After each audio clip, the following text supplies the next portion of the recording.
कमीत कमी 3-3.5 लाखाला डुबलोय। सगळ्यात महत्त्वाचं तर मला ही गोष्ट मीडियावर दाखवायची नव्हती।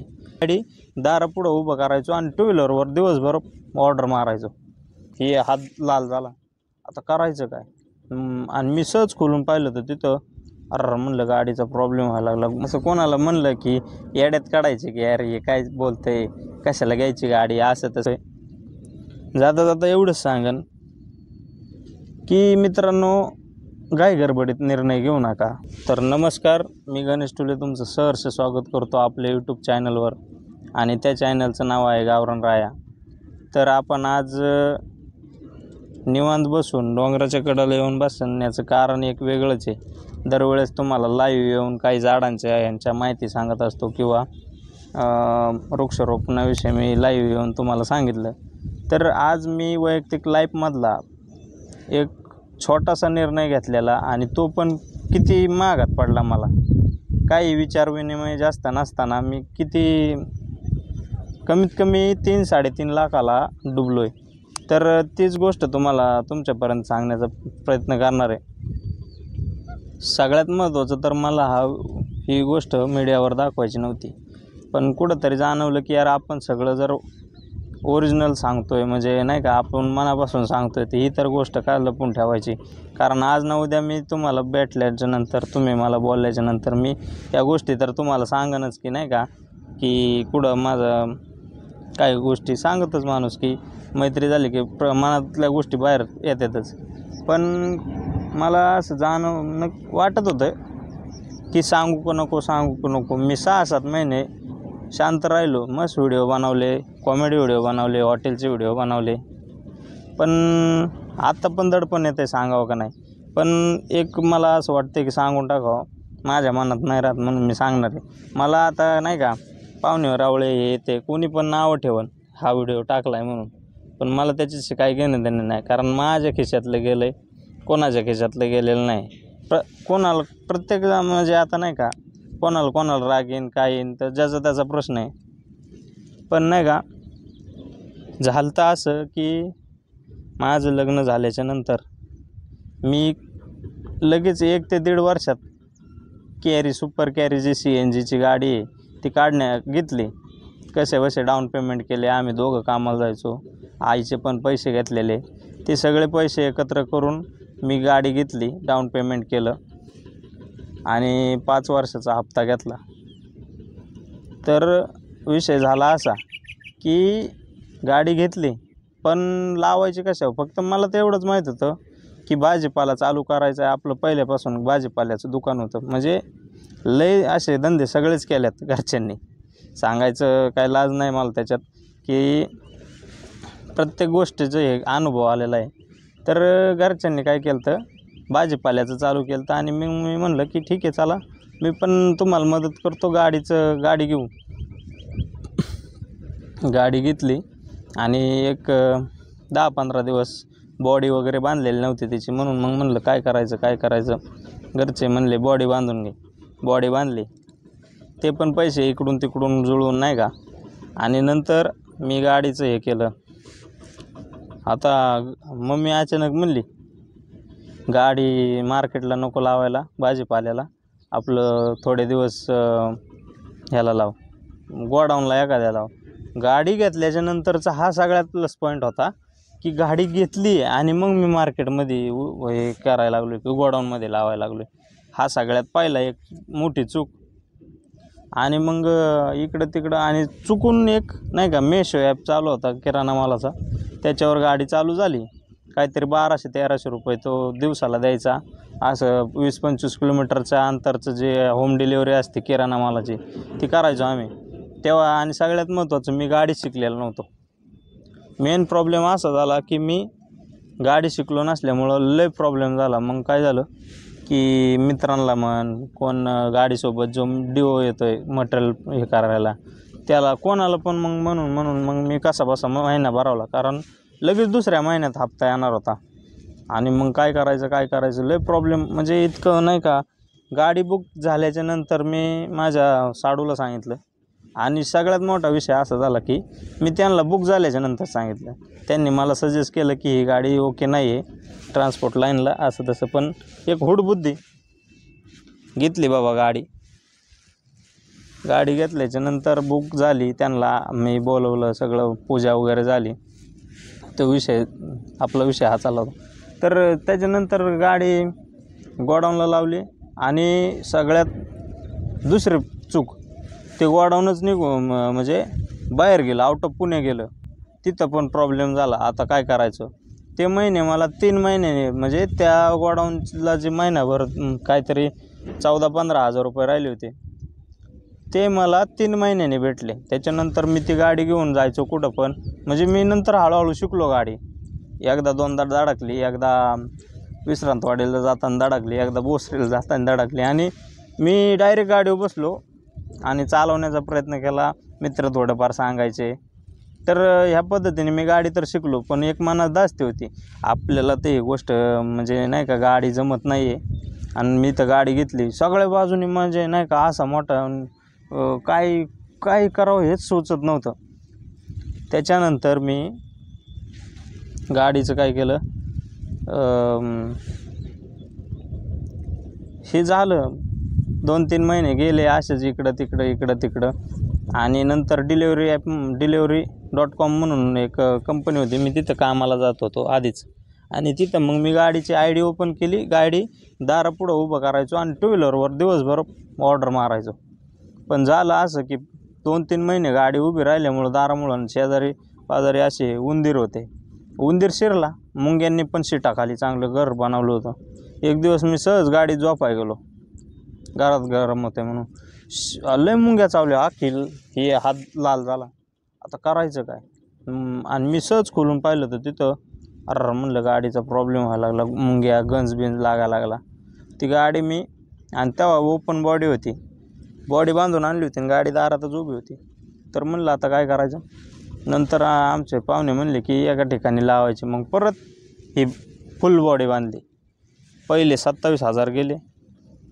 परत फुल बॉडीला 30-35 का 45 का 35,000 रुपये गेले. काय सुचतच नव्हतं काय करायचं आणि काय नाही. नंतर मग लय प्रॉब्लेम आला.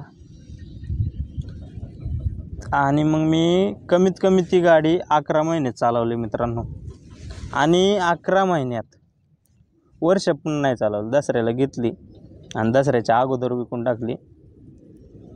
तर मी कमीत कमी 11 महिन्यात मोजून 10 दिवस पण त्या गाडीवर बसलो नव्हता. तरी पण 3-3.5 लाखाला झोपलो आहे. मग नंतर एका ठिकाणी लावली होती. तिथं 27,000 का 26,000 रुपये पेमेंट यायचा. त्याच्यावर मी लावला ड्रायव्हरला जायचे 14-15,000. गाडीचा हप्ता होता 14,000. आणि मग मला पैसेच राहत नव्हते. गाडीचे CNGला 20-21,000 रुपये जायचे. पैसे उरत नव्हते. मी इकडून तिकडून घर खर्च चालत नव्हता. माझी मिसेस कामाला असल्यामुळं मग ती घर खर्च चालवायची. या गोष्टी मला सांगायच्या नव्हत्या सगळ्यात महत्त्वाचं. पण मला सांगायला काय आहे की नको म्हणलं, मनात नाही ठेवायचं. आणि जे आपल्यासोबत रिलेटिव्ह झालेत या यूट्यूबच्या मीडियाच्या माध्यमातून त्यांच्यापर्यंत माझी गोष्ट पोचली पाहिजे एवढ्याकरताच मी बोलतो आहे. कारण नको वाटलं इकडं तिकडं असं कोणाला म्हणलं की येड्यात काढायचे की यार हे काय बोलतंय, कशाला घ्यायची गाडी असं तसं. पण सगळ्यात मोठा निर्णय इतका चुकला ना माझा वाईट की मी एक तर मला गाडी येत नव्हती म्हणून मी गाडी घेतल्याच्या नंतर शिकलो परत विकून टाकली. अवघ्या मला म्हणजे समोर गाडीचं मी 11 महिने जे चालवली गाडी कशी बशी, त्या गाडीला जेव्हा विकली तेव्हा मला 1 रुपयासुद्धा आला नव्हता त्या गाडीतून.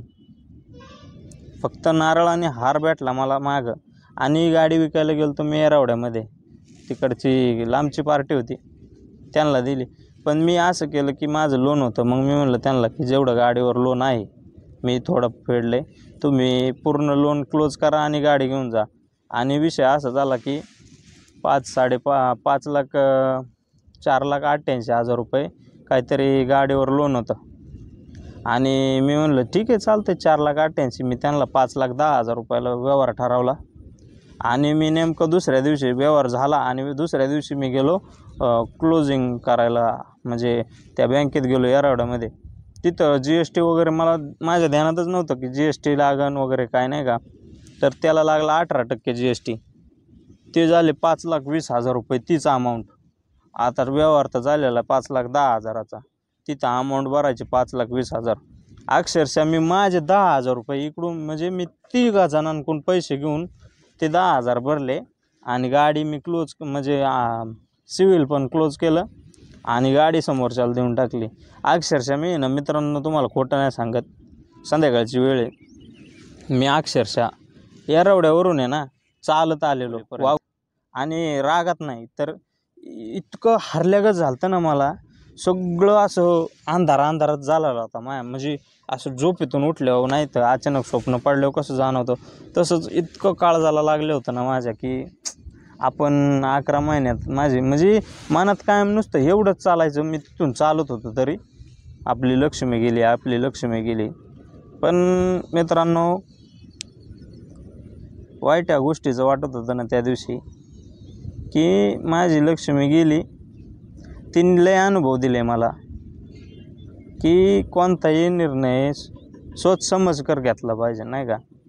तर आणि सगळ्यात महत्त्वाचं लाईफमधला हा सगळ्यात मोठा निर्णय होता आणि मी लय आनंदात होतो. आता इकडं तिकडं कामाला नाही जायचं, आपली गाडी चालवायची. पण सगळ्यात महत्त्वाचं मला गाडी येत नव्हती. हे ते सगळ्या राऊंडअप सगळ्या गोष्टी प्रॉब्लेमॅटिकच झालेल्या आणि अचानक उडी घेतल्यामुळं. पण एक निर्णय आणि माझा एक मित्र आहे तो कंटिन्यू म्हणायचा घेतला निर्णय तू आता तो हे करण्याचा प्रयत्न कर. पण नंतर एवढे प्रॉब्लेम आले ना, गाडीच्या हप्त्याला पैसे तयार होत नव्हते, गाडी उभी राहायची, कोणी ड्रायव्हर आला तर 10 आणि 15 दिवस करून. अक्षरशः एका टायमिंगला तर असं झालेलं की गाडी भरलेली आणि संध्याकाळी 10-10:30ला खाली करून यायची गाडी. तर गाडी घरापाशी आणून लावली होती ड्रायव्हरने, नाव नाही घेऊ शकत.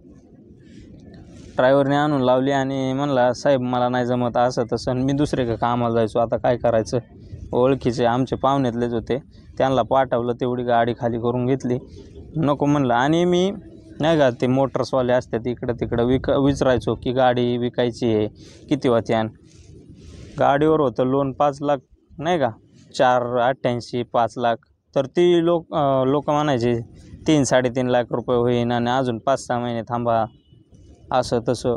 लय असं म्हणजे कुठं येऊन बसलो आहे ना आणि काय झालं आहे मी कुणाला सांगू शकत नव्हतो. इतका जब्बर असा प्रॉब्लेम झाला होता. तर नाही का येरवड्यातून येताना ना तुम्हाला मी गाडीचा फोटो व्हिडिओ टाकन त्याच्यात. लय म्हणजे मी आता तरी शांत आहे. मला रात्र झोप येत नव्हती. चांगले 2-3 महिने ना मी असंच उठून बसायचो. गाडी गेली, हे झालं ते झालं. 11 महिन्यात गाडी 11,000 किलोमीटरसुद्धा चालली नव्हती मित्रांनो. हा सगळ्यात प्रॉब्लेम होता की गाडीच जास्त मी चालवली नव्हती आणि समोरच्याला एवढी चांगल्या पद्धतीने गाडी भेटली नाही की अजून पण त्यांचा फोन वगैरे प्रॉब्लेम आला आहे असा एक पण फोन नाही. आणि तिच्यावर एक पण असं चालन नव्हतं की हे झालं आहे ते झालं आहे. अक्षरशः गाडीचं इन्कम कमी आणि गाडींचा मेंटेनन्स जास्त झाला होता माझा नाही का. प्रत्येकाच्या गाडीचा असतो पण प्रॉब्लेम असा झाला की इन्कम नव्हती ना मला. गाडीचा इन्शुरन्स आला, गाडीची पासिंग आली, इतकं म्हणजे नाही का मी चुकलो त्या ठिकाणी. खूप चुकलो म्हणजे लय चुकलो. पण हा असा निर्णय मी कधी घेणार नाही. घेतला तर चांगल्या पद्धतीने निर्णय घेईन. आणि येरवड्यावरून मी येरवड्याचं का नाव घेतो आहे, अक्षरशः त्या दिवशी माझ्या खिशात आहे ना 50 रुपये होते. 40 रुपयात मी येरवड्यातून आलो असतो की जाऊ दे बाबा डोक्यावरचं वजन हलकं झालं. पण असं मनाला झालं ना की सांगू नाही शकत. मला शब्दच नाही त्या गोष्टी सांगायला. जेव्हा नाही का आपलं जवळचं किंवा घरातली एखादी वस्तू किंवा व्यक्ती आपल्यातून निघून जाते ना, जे दुःख ज्या लोकांनी अनुभवलं आहे ना तेवढीच लोकांना माहिती असू शकतं की काय गोष्ट असते ती. आपले नाही का इच्छा नसताना, म्हणजे सगळ्यात महत्त्वाचं माझी इच्छा नसताना मला गाडी विकायला लागली. तर त्याच्यातून एवढंच मी म्हणजे डिप्रेशनमध्ये गेलो. 5-6 महिने कामाला जायचो, गप यायचो आणि नंतर परत फॅमिली प्रॉब्लेम पण आलेले. पण मी त्याच्यातून एवढं शिकलो की जे होतं ना ते चांगल्यासाठी होतं. पण जे नवीन गाडी घेणार आहेत त्यांच्यासाठी एवढंच माझं सांगणं आहे की मित्रांनो, तुम्ही विचार करून गाडीच्या भानगडीत पडा. माझी एकदम गावठी भाषा आहे, पण मी तुम्हाला सांगतो, विचार विनिमय करूनच तुम्ही गाडीच्या धंद्यात पडा. असं उठले आले पैसे की घेऊ नका. माझ्यासारखं तरी प्रॉब्लेम क्रिएट करून घेऊ नका. जे चाललं आहे योग्य चाललं आहे. पण मी तर ह्या गोष्टीतून एवढं शिकलो आहे की कोणतीही गोष्ट चांगल्यासाठी होते. त्याच्यानंतर मी खचलो नाही, तर मी ह्या विचाराने चाललो आहे की आपल्या लाईफमध्ये काहीतरी चांगलं असेल, त्याच्यामुळंच ह्या गोष्टी घडत असत्या. ही झाली एक बाजू किंवा ठराविक कालावधीचा ह्या प्रॉब्लेम. पण इथून त्याच्या मागचे पण खूप प्रॉब्लेम आहे. तर व्हिडिओ मोठा होईल म्हणून मी एवढंच सांगतो आहे. जाता जाता एवढंच सांगन की मित्रांनो, घाई गडबडीत निर्णय घेऊ नका. माझ्यासारखा तरी निर्णय घेऊ नका. आजच्या घडीला मी 3-3.5 लाखाला झोपलेलो आहे. ह्या गोष्टीचा विचार करा. प्रत्येकाचा पैसा येतो जातो, उत्मात करू नका, नाही का. तुम्हाला तुमच्या पद्धतीनेच तुम्ही खर्च करा, एवढंच सांगणं आहे. तर धन्यवाद.